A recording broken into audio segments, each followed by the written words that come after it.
Today is the day that I hit maximum rank in Genshin.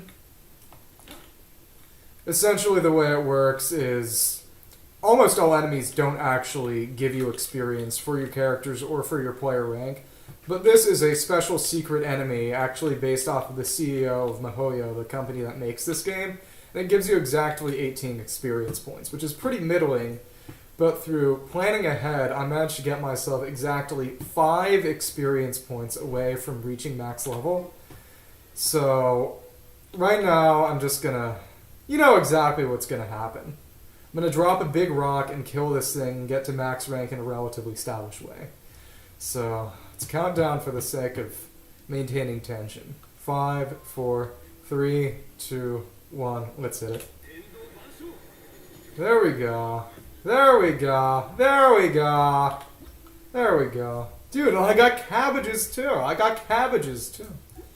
You know, that's the real reward. I don't really care much about getting to max rank. I care about the fact that I got those entirely free cabbages.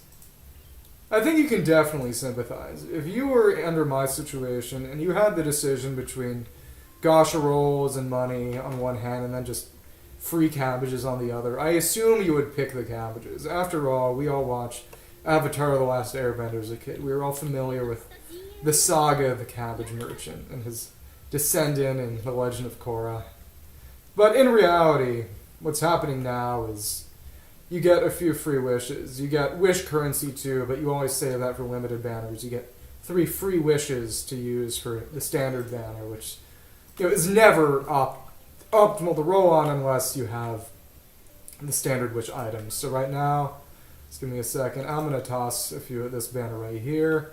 I'm at exactly 80 pity, soft pity in this game. In other words, when you have a much higher chance of getting a 5-star maximum rank limited item, it starts at 75.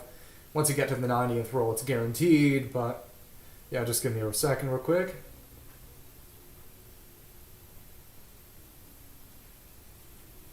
Okay, cool. 3 wishes. I actually have 6 available, 2 from one of the in-game exploration reward systems and another from the battle pass. But right now we're just rolling the ones we get from... Oh my goodness, that's 81 pity and there's still...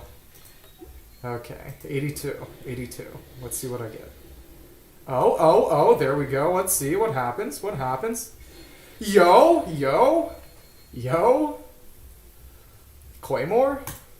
I was kind of thinking about what I wanted to get, and, you know, why not? Let's go for another roll. Yeah, there we go. Back to 1 pity, back to 1 pity, back to 1 pity.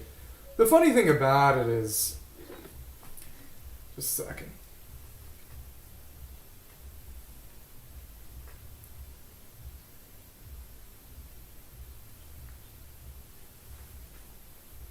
The funny thing about it is that, you know, call me a jerk, call me ungrateful, but this Claymore is honestly not particularly good.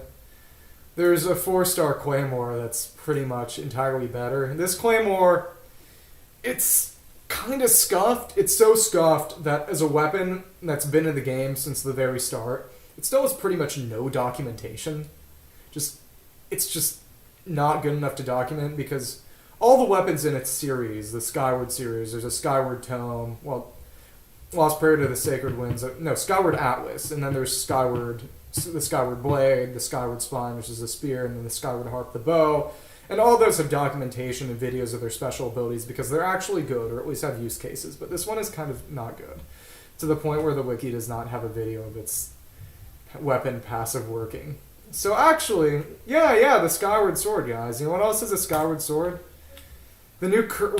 The remake of Kirby's Return to Dreamland, the demo of which I played today, it added in an ability for, well, a move. It would be weird to call inabilities ability.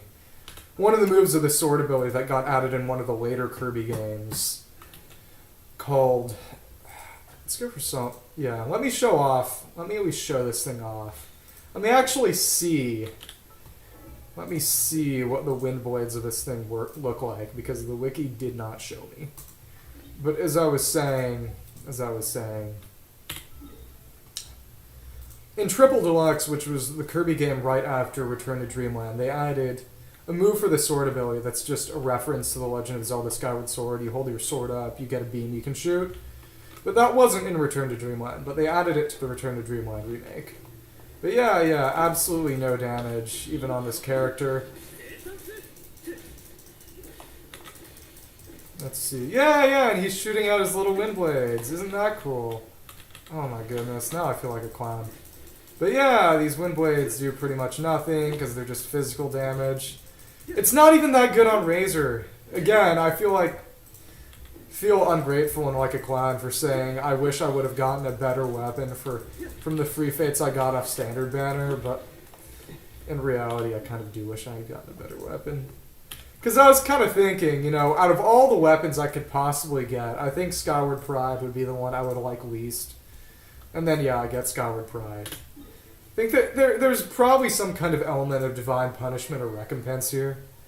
But either way, I think we'll be meditating on this one far in the future. It'll be in the history books. It'll be in my biography.